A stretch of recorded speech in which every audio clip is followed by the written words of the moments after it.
So today, as usual, our Friday at noon, on our professor lecture series. This has been a lot of fun for me. One of the joys for me as a new person is getting to know everybody, and I am continually impressed with the people on campus, with the faculty, with the staff, but with the scholars, I am particularly impressed.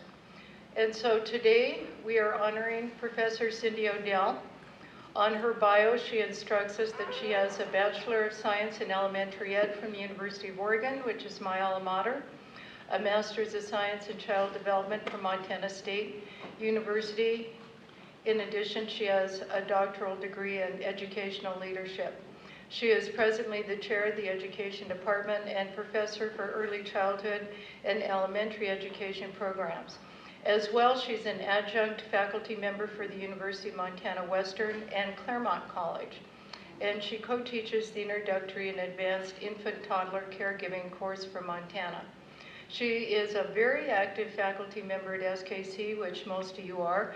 In fact, she received the 2007 Distinguished Service Award from SKC for her work with the accreditation of the elementary ed program, and the 2009 American Indian College Fund Faculty Member of the Year. And so we have had award-winning professors each week, and that is wonderful. The research she's presenting today is from a study she conducted on the scarcity of Indian teachers. So Professor Cindy Odell is a mentor, a teacher, a researcher, a colleague, and a friend. Please welcome Professor Cindy Odell.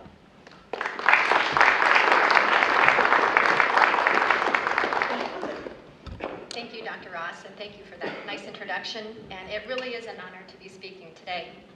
The presentation is going to be my doctoral research that I did last May. And the title of my dissertation was probably as long as my whole dissertation. It was called An Investigation of the Phenomenon of Shortages of Indian Teachers through the Described Experiences of Leaders in Teacher Preparation from Montana Tribal Colleges. The reason that I chose this topic for my dissertation was based on two sets of data nationally and in our state. The first set of data had to do with the achievement gap that we see for our Indian students. We can look at national achievement testing, in other words, the discrepancies in reading and math scores between Indian and non-Indian students. We can look at a dropout rate that's twice the national average for our Indian students as non-Indian students. We can look at a national absenteeism rate, which is the highest rate for all ethnic groups. In other words, it's 66%, and that was in the year 2007. We can also look at national school suspension data, which was 7% in 2007, and it was the second highest for all ethnic groups. So such results of this data are discouraging because not only are American Indian students achieving below their peers, and for the most part, they're not improving.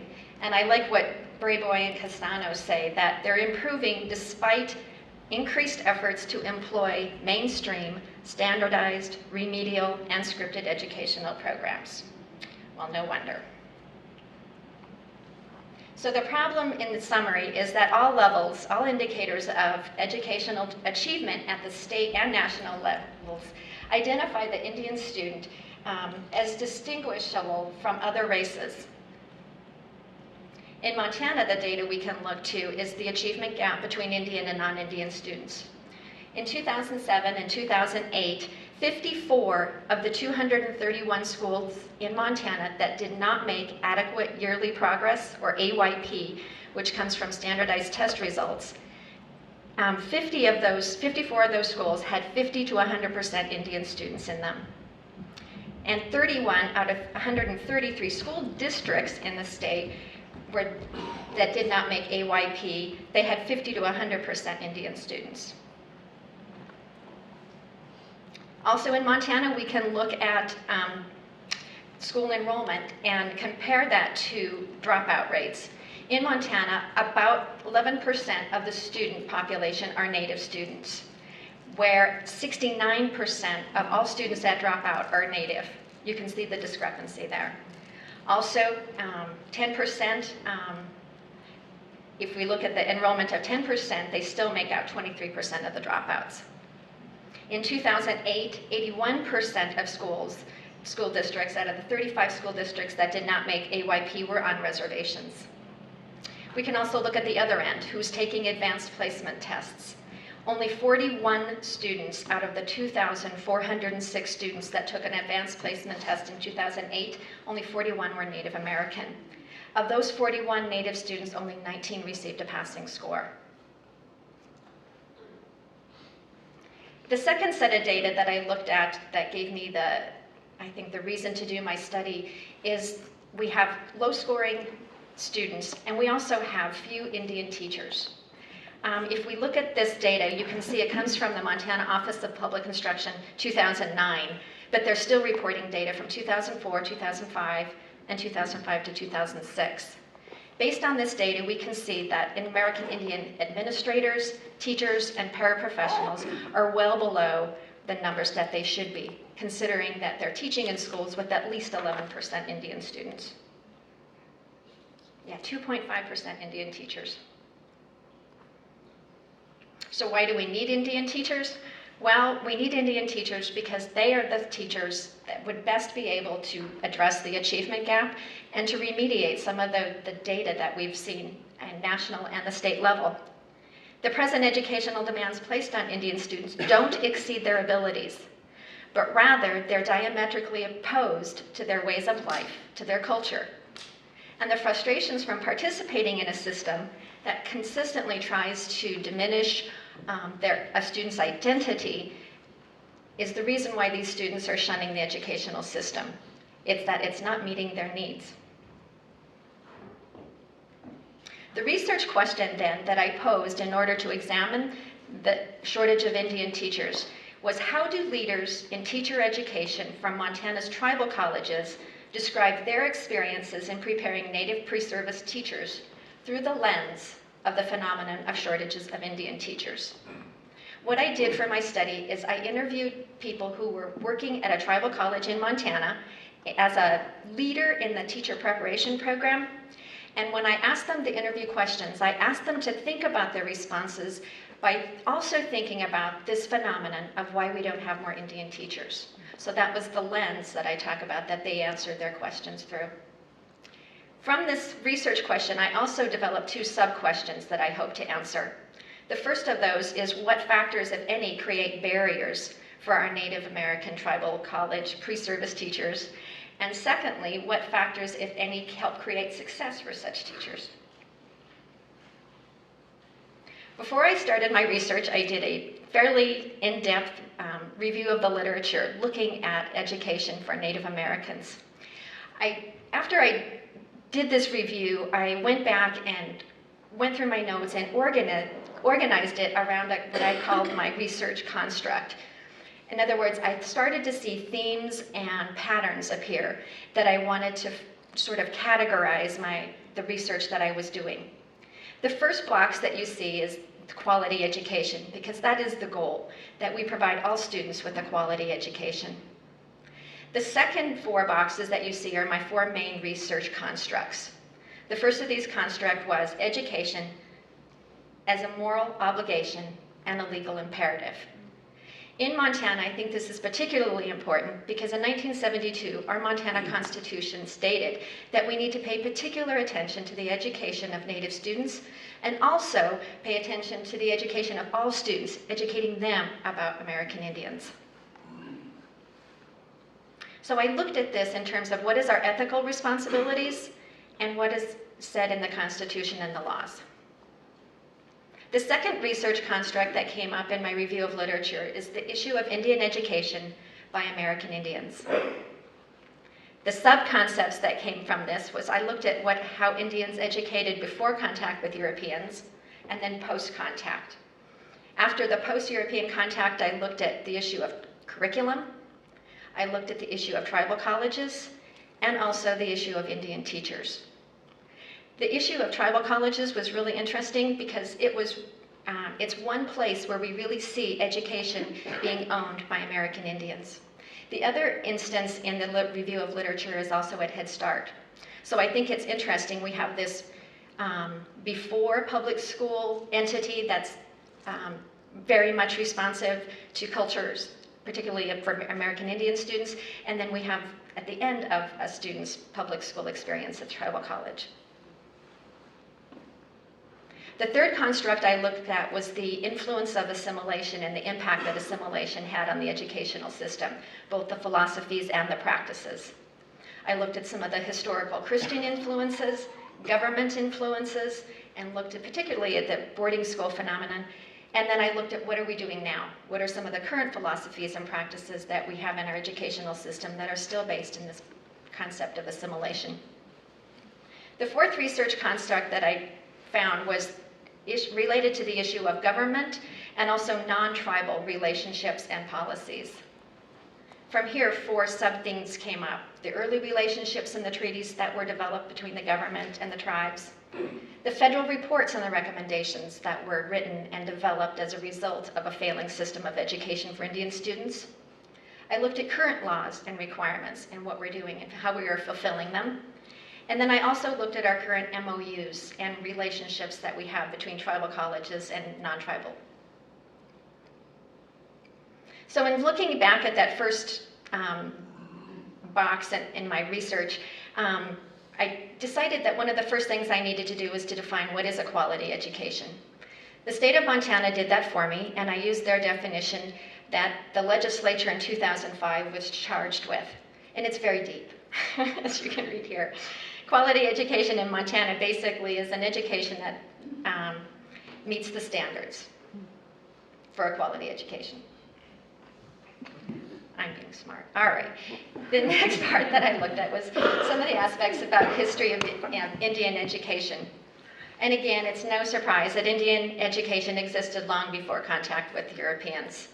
In other words, and I'll just read this, prior to contact and the various stages of assimilation policies, American Indian people raised and educated their children in a manner unique to their peoples, consistent with their customs and traditions, and adapted to their specific surroundings. Indian children knew who they were, where they came from, and how to live. They knew how to survive and maintain their cultures, languages, stories, and rules of order.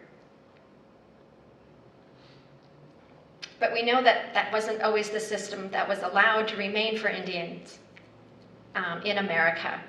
And because of the Christian influences and the government influences, really a failing system of education was created.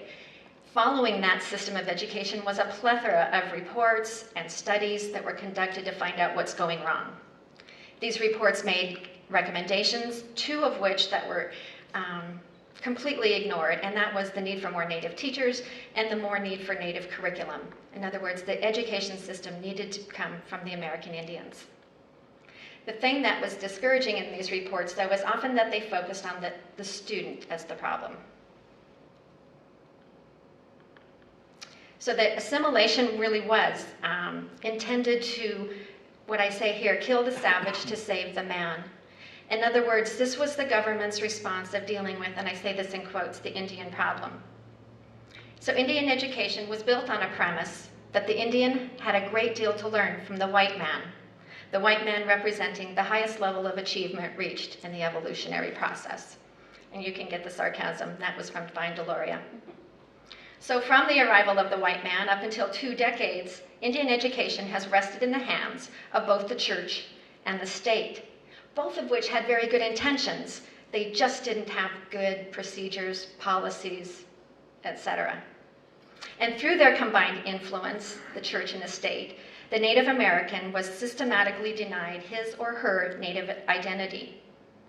In the history, it talked about 2 eras that emerged: the period of the missionary domination from the 16th to the 19th century, and the period of the federal government domination from the late 19th until the mid-20th century. Again, I went back to the issue of tribal colleges, and because I feel that this was one example of Indian education that has been able to be successful, and I think part of the reason that tribal colleges are so successful is this issue of having a dual mission to enable our students to be successful in the mainstream world, and also in this in the context of the transmission of cultural knowledge.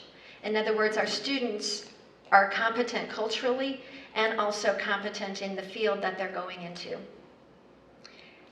The research, some of the research that I read about tribal colleges is that it's not an easy process, or it's not an easy thing to do, this dual mission, and there's things that get in the way. And one research talked about 3 issues that often get in the way of tribal colleges being successful with this dual mission. One is funding, and we can definitely feel that here.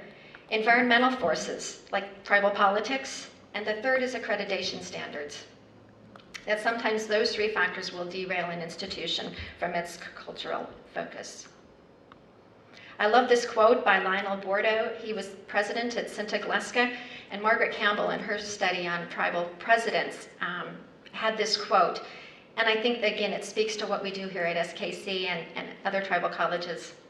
And he says, as leaders, we cannot forget the primary purpose for our existence, the strengthening of tribal people through education, and the preservation of tribal history, language, music, and entire culture. That's why education is so important, and that to me was why my study was important as well.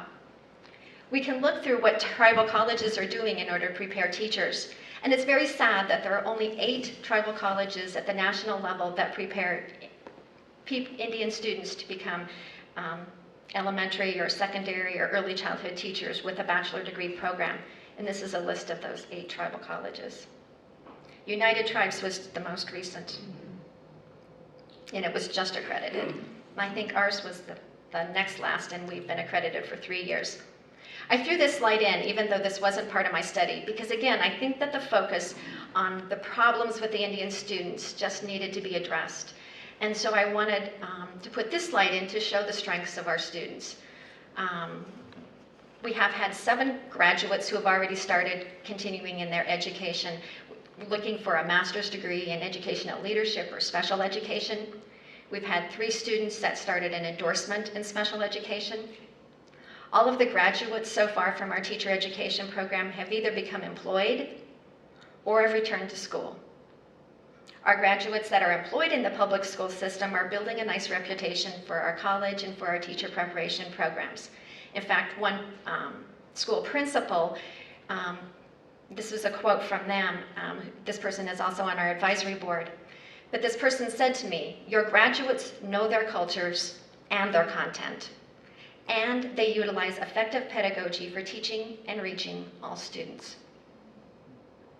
In other words, this is our students' motto. You know, they're not afraid of rigor.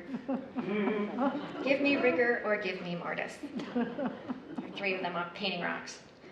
Rigorous work. The procedures that I used to conduct my study, I got from a couple of sources. The first source that I got was from a philosopher called Mustaka, who talked about transcendental phenomenology. And my study was a phenomenological study, and then I was studying the phenomenon of teacher shortages. The first thing Mustaka talks about is you identify your phenomenon, and for me it was the shortages of Indian teachers. The second thing that Mustaka asks a researcher to do is to bracket out your experiences with that phenomenon. And this was something that I think I stayed true to throughout my whole study. Because I was studying all teacher preparation programs at a tribal college in Montana, SKC was one of those institutions. I originally was not going to include SKC in my study, but my dissertation committee said no. SKC is making contributions and you need to tell that story as well. So I felt it was really important that I stay true to my study and think about my biases and my experiences in teacher preparation. And so I journaled, I reflected on what I'm doing, what are my biases. A lot of this writing came out through grants that we wrote or a conceptual framework that I had input to. But I think it was important for me to think about my biases and my experiences. The third thing was to gather data from individuals who have also experienced this phenomenon. And for me, that was the leaders in teacher preparation at Montana's other 6 tribal colleges. And lastly, he includes that you need to analyze your data. The delimitations for my study were those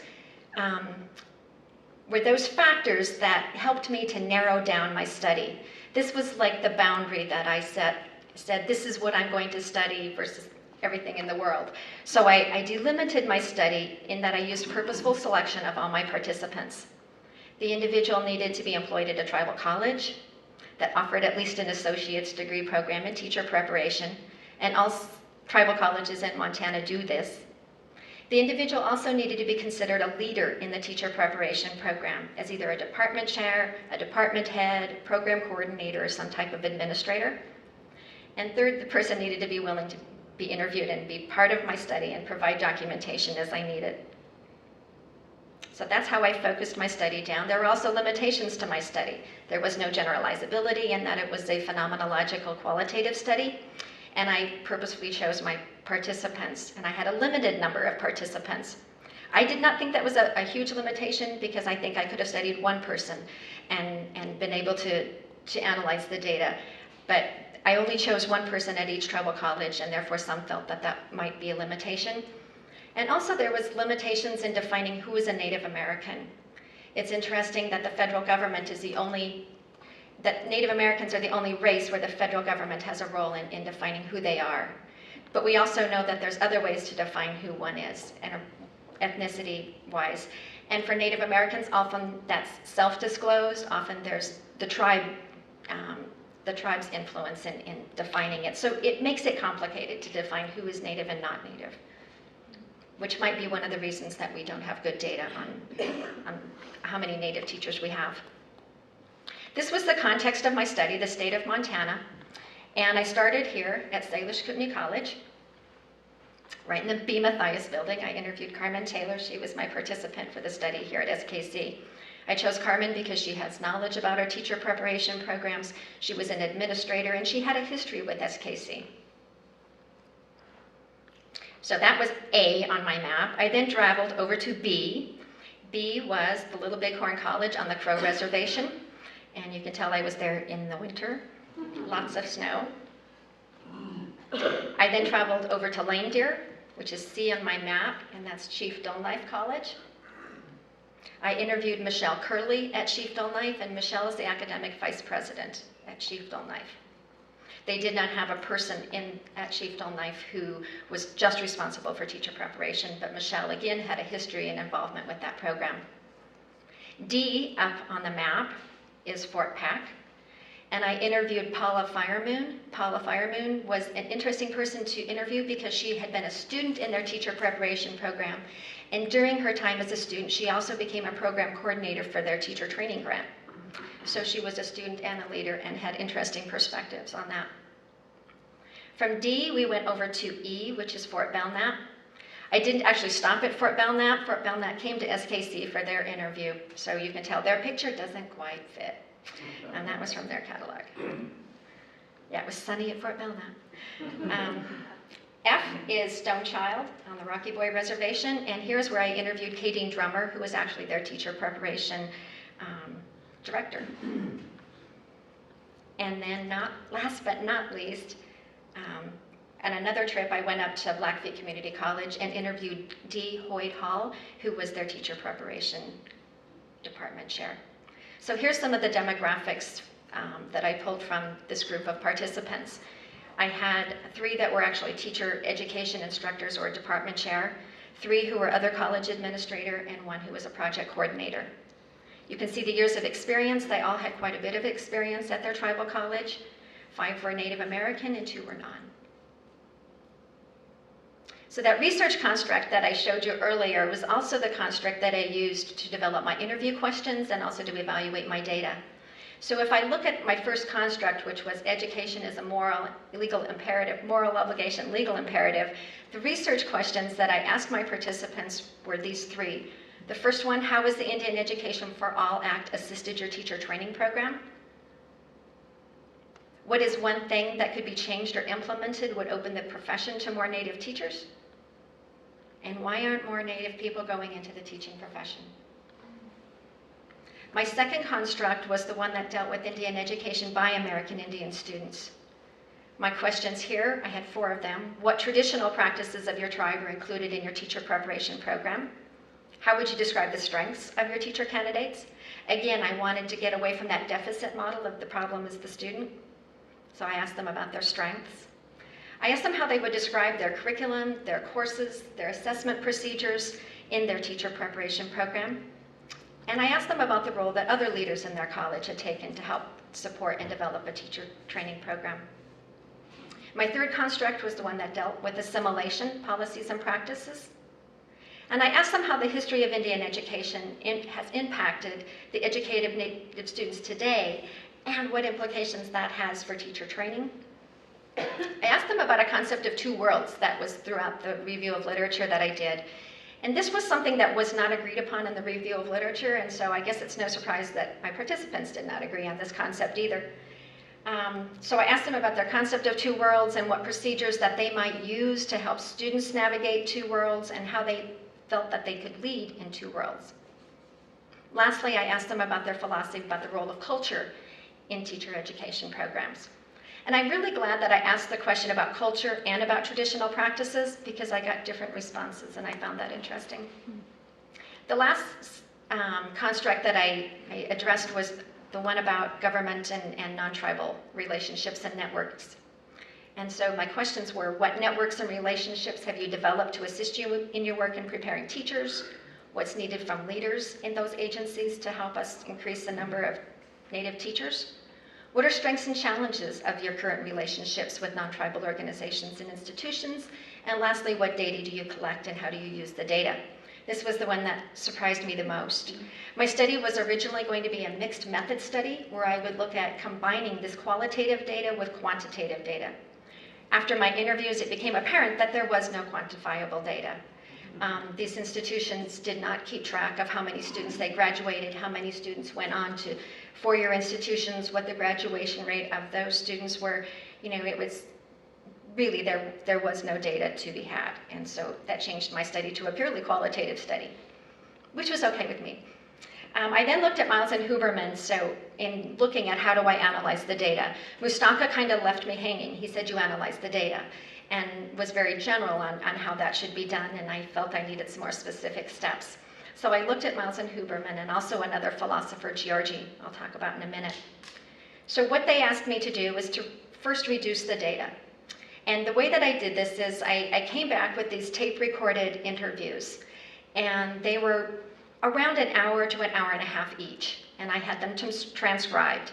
I transcribed one and decided it was a lot of work, and so I hired Cynthia Davey from my department to do some more transcribing for me. Once they were all transcribed and I could read what the participants said, I went back and read and reread those interviews again until I almost had them memorized. Once I had them read and I got a feel for them as a whole, I went back and highlighted certain parts of their interviews that I wanted to remember, things that stood out to me, those aha things. I then went back and visually displayed my data, and I'll show you how I did that in a little bit, and then verified and made conclusions. So here's a picture of what I did is I printed out what I had color-coded from their interviews, and I pasted them, taped them onto butcher paper.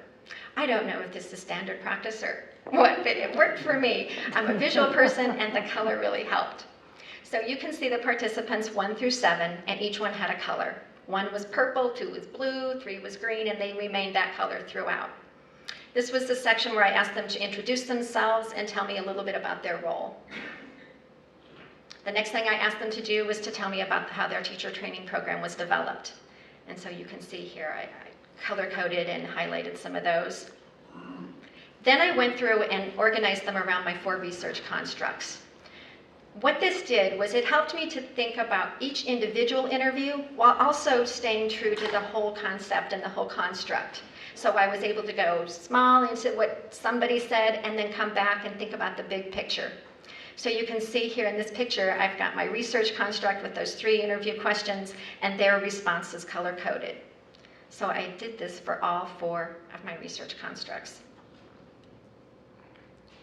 Being able to see the colors really helped. I could tell who was not responding as much, and so it made me, to think to go back, am I getting enough from number 2? There's not a lot of blue on the page. Was my last one. And then I asked them to provide any closing remarks, and I also looked at those as well. So here's what Georgie said that I also needed to look at when I'm doing my qualitative analysis. So he says, read your interview transcriptions in order to gain a sense of the whole. And that's what I had done over and over again. And then he talks about finding out what are those meaning units from your transcripts. And that's my highlighted points. And then he talks about reflecting on them so that you get a deeper understanding of what's going on. And that's what I did when I hung them on the wall, and I was able to go from the big picture to the small. And then you synthesize those and transform them into meaning units and integrate them into a structure of the experience. So there's a picture of my wall with all 4 constructs. So you can see, again, it's a visual for me. I threw this photo in just to remind me to say something about the tribal colleges when I went there. One, I was impressed with the resources and the beauty of the buildings. This was an interview that I did in the library at Little Bighorn College. I interviewed Roy Stewart, who was in charge of their teacher training program, and I took as many photos as I could, again, because I think that's part of what tells the story of what goes on at these places. It wasn't just their interviews. I also looked at what was going on their campus? What other documentation could they give me? A lot of them gave me course descriptions and catalogs, and I was able to review those things as well and keep that into the context of each of those 4 constructs. I also did a verification of the data. I wanted to make sure that what I was seeing was what was meant to be seen. So I did that through a variety of ways. One thing I did is after I had all of my transcriptions done, I emailed them back to my participants and said to them, please read this over and tell me if I've gotten anything wrong. I want to make sure that I have exactly what you want to say said. So they did, and only one of them came back and had a few small changes. The other thing that I went and did then is I went through the data when I was highlighting and re-highlighted what I actually wanted to quote somebody is saying. And I feel that it was these thick, rich descriptions that came from my participants and related to my themes that again added validity and helped me to verify my data. I went back to my participants again and asked them for their permission to use their quote. I did not provide anonymity. I don't know how to say that word very well. In other words, my participants did not remain anonymous. I said who they were, I said what their position was, and I mentioned each tribal college because I felt that they had a story to tell and I wanted to honor them telling that story. But I also wanted their permission if I was going to quote them. Some of them chose not to be quoted. For example, there was an institution where somebody told me that their partnering institution wasn't being very responsive to their needs or to their students' needs. She did not want me to put that in because she felt that would harm their relationship even more. So I honored that, and I put in, that one of the participants said this about this institution, and they both remained anonymous at that point. The other thing that I did to verify my data was Stacy Sherwin helped me do a computer analysis of the data.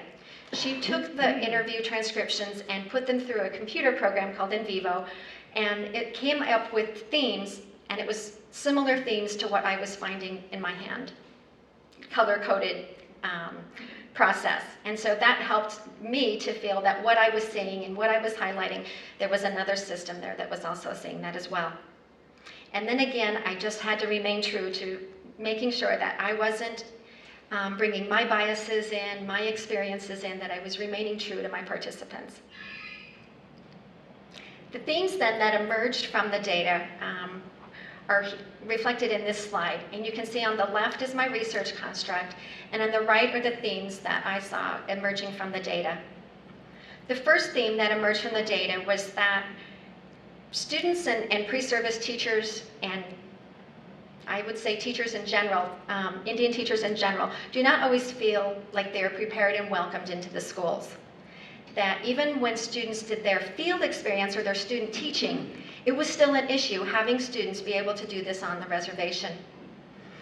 Part of it was from the perspective of the four-year institutions, from what the people in my survey said anyway, was that they felt that the four-year institutions didn't want the students going back home to their reservation because maybe they wouldn't be seeing quality education in action. wow. The second reason was that they really wanted the students to stay local because it meant less travel for them. And I buy that one. But if our students, one of their strengths, and I'll talk about in a little bit, is that our students are very connected to the community and they know their families, they know the culture, and teaching on the reservations is their strength. And by taking that away, you're taking away something that would help them to become an even better teacher on that reservation. So I think that's an issue that needs to be addressed. The second issue, when I asked about why aren't there more Native people going into education or into teaching, a lot of my participants said that teacher pay is the issue. And I think we could say that about why anybody doesn't go into education, into teaching. But I think for our Native students, it said something different to me. There's a lot of opportunities and a lot of pressure for students once they graduate with their bachelor's degrees to not go into the public school system, but to go into teaching or working in another area. So there's a high demand and they can get more pay with their bachelor's degree in education. And I think that's an issue. The second construct was the one about Indian education by American Indians. And the questions that I asked about traditional practices interested me because the participants all felt that traditional practices needed to come from the students. That's where it was student-driven and it was student-led and it was their interests and their traditions that became part of their teacher training program, that it wasn't anything imposed upon them. But it was different when I talked about culture, and that's why I was glad that I asked both questions. When I asked about culture, which was the one under assimilation, culture was very important in their teacher training program, and I thought that was an interesting distinction. Also, that the participants recognized that their students have many strengths, but it was also very sad that they also felt that these strengths weren't acknowledged or recognized in mainstream education. And then, like I said before, that the students were very connected to their community and that those connections are essential in helping them to be good teachers, great teachers, effective teachers. The third construct about assimilation, I talked about culture being important. The aspect of history was really important to me. They all knew the history of Indian education, but when I asked about that, what impact the history has had on their teacher training programs, they were sort of lost. So they know the history, but now what? The other thing that was interesting was the concept of living in two worlds. Again, that was something that was very personal to them. Some of them felt like we need to be educating students for the global world and not just two worlds. Other people felt, and this was one thing that came up in my journaling and my reflecting on our teacher program here at SKC, is that we do look at the concept of two worlds. We looked at the students' cultural world, and we want our students to be culturally competent, but that culture does not always mesh with the school culture. And so we really encourage our students to be able to navigate the public school system culture, I guess I would say. So it's the school world and their world, and helping the students to learn to be successful in both. When I talked about partnerships with other institutions, it was really sad that most of the partnerships are based on convenience. There was very little strategic planning that was done to help those partnerships grow. Typically what they talked about, my participants talked about, was that they get a grant from the Office of Indian Education, and that grant is usually for 3 to 4 years, and that allows the student who has graduated from the tribal college to go on to receive support at a mainstream institution for 2 to 3 years. And they get support during that time. But there's no strategic planning. It's more, they get the grant or they're writing the grant and they call up somebody close to them and say, you know, we want to write this grant. Would you be a partner with us? And the problem that this makes for the student is that they may finish a 2-year degree with the intent of transferring to Northern, but if the partnership says, no, you're going to MSU Billings, they have to go back and redo a lot of those classes because their associate degree may not have included the classes that MSU Billings includes. The third thing that came up, and this is what I said earlier, and I love this, it was a direct quote from one of the participants. She said, well, you know, we are kind of weak on data. And that was really what it was. So I talked about the lack of data and the need for more data and the ability to use such data. And then the third thing that came up was that there's this lack of support and leadership. So where's the support and the leadership? This was where I conducted my meeting with Dee Hall at the Blackfeet Community College. Again, a nice building. One thing that shocked me about this building is here you've got a few people, and this was taken at another time. But when Dee and I did my interview, you could see it's a huge space, and there was nobody in that building at the time.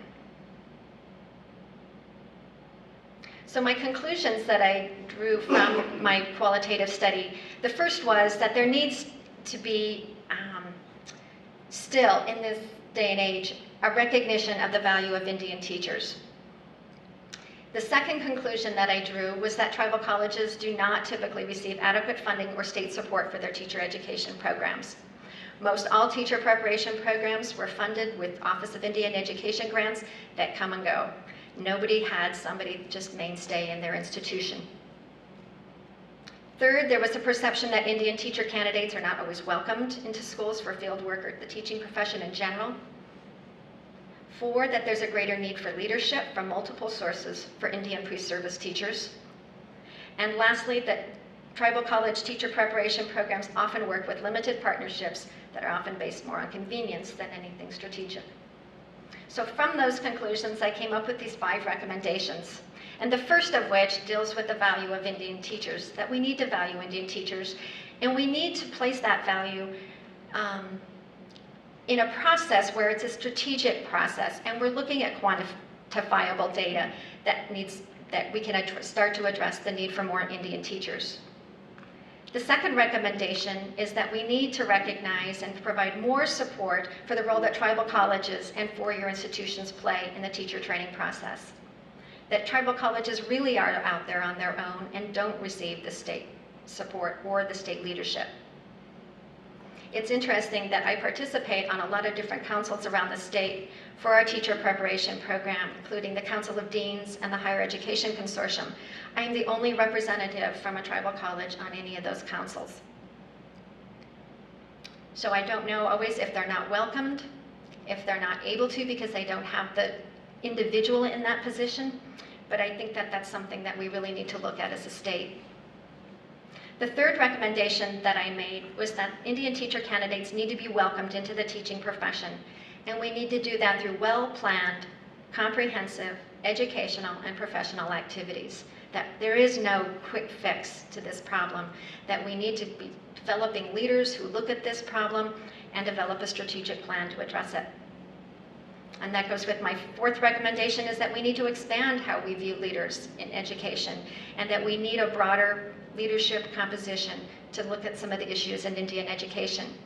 One of the things that I think I would like to cultivate is this issue of a teacher leader, that we can have leaders in our educational system that come from our teachers. It doesn't need to be coming from the outside, but we can grow them from the ground up.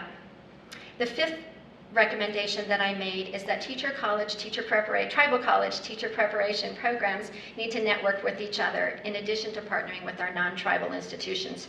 We really do not. This was the first time that I had met many of these people, and as a result have developed some nice relationships and that I think will carry on and will help us in our work to address the shortage of Indian teachers. But really we work in silos. And part of that is location. We're so geographically separated, but part of it is I think we build silos around ourselves as well. One of the things that I think has been a positive outcome of my research is that I've been out there with it and talking to people about it. And one of the institutions that comes from the University of Chicago listened to me as I bent their ear talking about the need for tribal colleges to network together. And so in May, they are helping the tribal colleges come together. We'll have a representative from each tribal college to come together to start talking about how do we collaborate and network in order to create a system that provides for more Indian teachers. So they're providing for our travel, they're bringing us together, they're providing the support. I'm hoping to get leadership from the state. Right now it's really sad that nobody from the Office of Public Instruction can be there.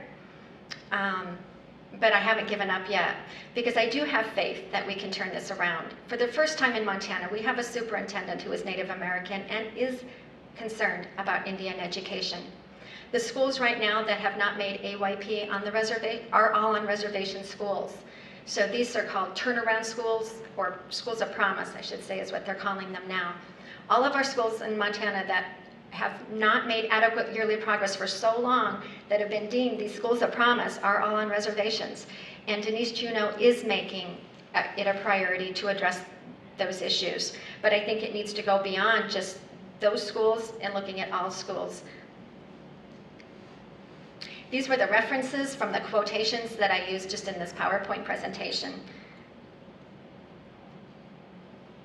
And this was supposed to be a slide where it's a rolling slide, and the screen would roll up and you would see all my participants, but it froze in this program that I'm using, so you'll only see part of it. I also want to acknowledge Drew Hansen. Drew's not here, but he helped me to get this presentation together on Prezi. It's a new thing for me, and so I want to acknowledge the IT and Drew, and also Frank. Thank you for helping with this as well. So at this point, I would open it up for comments or questions.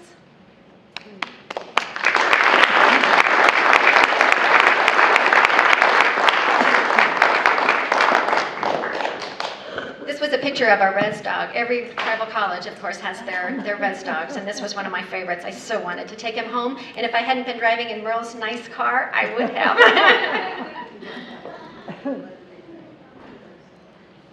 Yes, Dr. Ross. Just a comment, not a question. As someone who's done qualitative research, I know how difficult it is to analyze data. I think you did a wonderful job. This is such a good example of a qualitative study. So I want to commend you on that. Thank you very much. Yes. It isn't easy. It's really, it's complicated because you're dealing with so many issues and where you can go with it, and so many words. Well, I like that you're visual. I'm visual too, and I did something similar with my prison study, only instead of putting it on butcher paper, I had it all over the floor in a spare room, and I would just walk around, you know, and that's how I was analyzing data. It is. You just become one with the data. Thank you, Dr. Ross. Yes, Lee. Hey, Cindy. First of all, thank you. That was a very ambitious project you took on. Well, thank you. Very interesting presentation. Thank you very much. Early on, you said something about not being able to find quantitative data, and I really agree with you. I've looked and looked for quantitative data, all sorts of things. It's just not out there. We don't keep it, and we should. But let me ask you this: even if you hadn't been able to find quantitative data, do you think it would have changed the conclusions you came to, or the recommendations? That's really a good question. No, I don't think it would have. I think it maybe would have supported it more. Looking at how many students were actually graduating and how many of those are actually going on to a four-year institution, how many of them graduate and go on to become native teachers, I don't think it would have been any big surprise that the data, I think the quantifiable data, the quantity, would have supported what I was drawing my conclusions with the qualitative. Good question, though.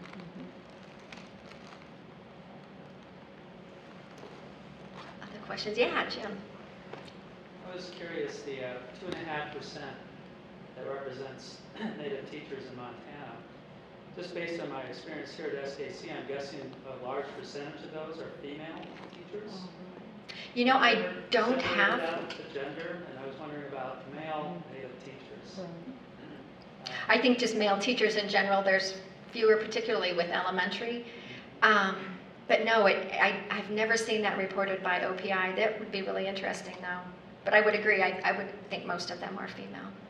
Do you have any feel for how that affects students' learning and what you're focusing on? You know, we, of course, we always want to recruit more men into the field of education because, again, I think it's the same issue of why we want native teachers. They're the role model out there. And so if we have a lot of students who are coming from homes where there is no male model, and I'm not talking about just native homes, I'm talking about homes in general, that those males are important role models and important figures for students. And so I would just think it's the same issue for looking at why we want Indian teachers as well. We want them to be those role models, to be able to relate to students on that level. But no, I think it would be interesting data, though, to get.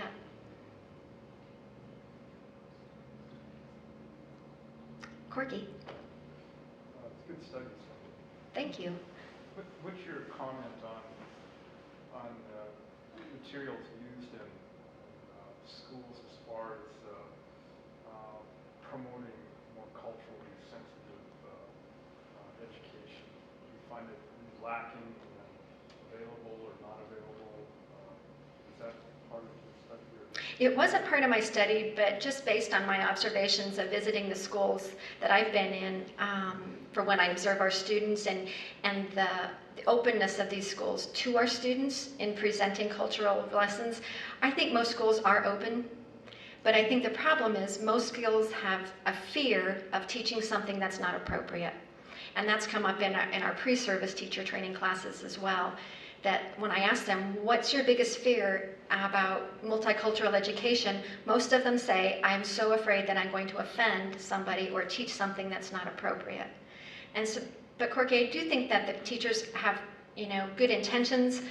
I think that they want to honor and recognize students' cultures and backgrounds because you make so much more gains in educating them, the whole student, when you include their culture. But I do think that what's stopping us is the level of comfort with it.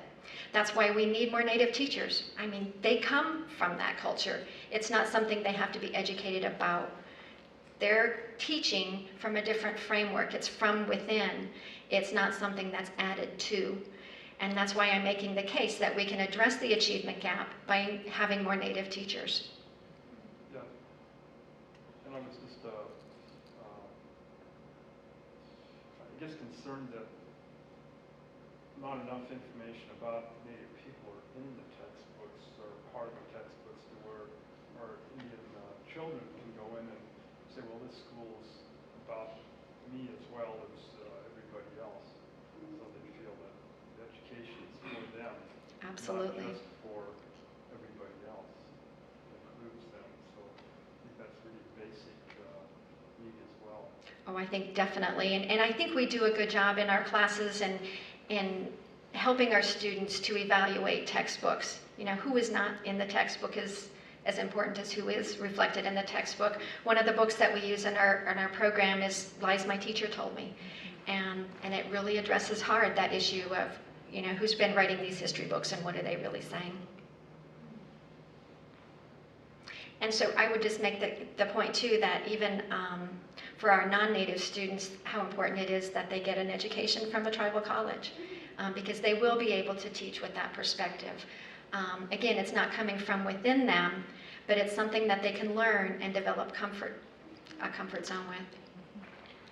And I have Josh. two questions. One is about if you had any more suggestions about how to fund education programs, increase the funding.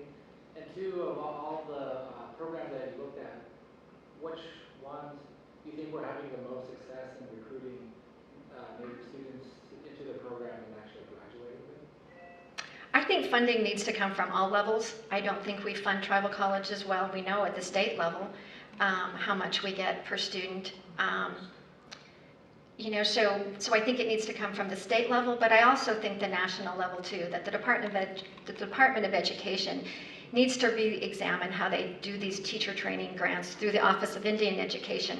Right now they're 3-year grants, and none of that really supports the student with their first 2 years of college. And that's one of the things that I think needs to happen is we need to support these students. They have often more complicated issues when they come to school. Maybe they need remediation in particular subjects. Maybe they need, some assistance in navigating the school culture. Whatever it is, that often they come to us and they're needing more support. But these Indian teacher training grants don't provide any of that until they're at the junior level and they can be graduated into 2 years. So none of that support goes to the tribal college. It all goes to the 4-year institution at that point. So I think that at the federal level, we need to look at how we can better fund tribal colleges for the students at the very get-go of their program. And one of the things that the research has shown, and this is why the Office of Indian Education runs the grants the way they do, is that the students need support, and that's why they have stipend programs for them. They need, oops, somebody's phone. I hope it's not mine. It is. It is yours. Is it mine? Okay, good. That they need support all throughout their program, that they've got to have the stipend programs, because what the stipend program does as well is it decreases the amount of time that the student has to work outside. So they have found that if students work less than 40 hours, if they work around 20 hours or less, they'll be more successful in their school program. And so they put the requirement on these stipend grants then that say you can only work 20 hours a week, you know, in an employed job, so that you have more time to spend on your schooling. So I think those kinds of things are good, but I also think that the students need support throughout their 4 full years. And that support would go to the tribal college. Yes, Lee. Cindy, you had some pretty good recommendations up there. In fact, I'm sitting here going, ouch, as I read them, you know, that some things that really need to be done. And what's the plan going forward? Have you had a chance to think about how you might implement some of those? Well, I'm hoping that when the Monarch Center brings this together, one thing we could do is to start looking at our curriculum and how we can better align it. Now that SKC has had their teacher preparation program up and going for a few years, I feel more comfortable too reaching out to the other tribal colleges to provide support in some way. Maybe they would like to partner with us, but regardless, if somehow we could align our curriculum. We get a lot of students from Blackfeet Community College, and when they transfer down to us, you know, Dee and I have not aligned our curriculum well, and so the students from Browning often have to take other courses for their associate's degree. And I think it would be a smoother process if we could do that up front. If we could say, here's what we need to have happen, this is what accreditation standards say, this is what SKC is about, how can we better look at what they can do up in Browning for those 2 years before they transfer to SKC. I think we need to do more of that. I think we need to do more looking at applying for funding together as a whole. Rather than this institution going for this pool of money, what can we do together? And I think that those are just some ideas. One thing that Monarch will be doing when they bring us all together is looking at helping us to all apply for programs to offer special education programs and endorsements. That's something that's coming down from the federal government right now, and Monarch's in a position to provide mentors, grant writers, whatever the tribal colleges are needing in order for them to start looking at including this in their programs as well. So I think that's exciting too. Yes, question? No, okay. You were just moving ahead, sorry. Thank you. Thank you very much.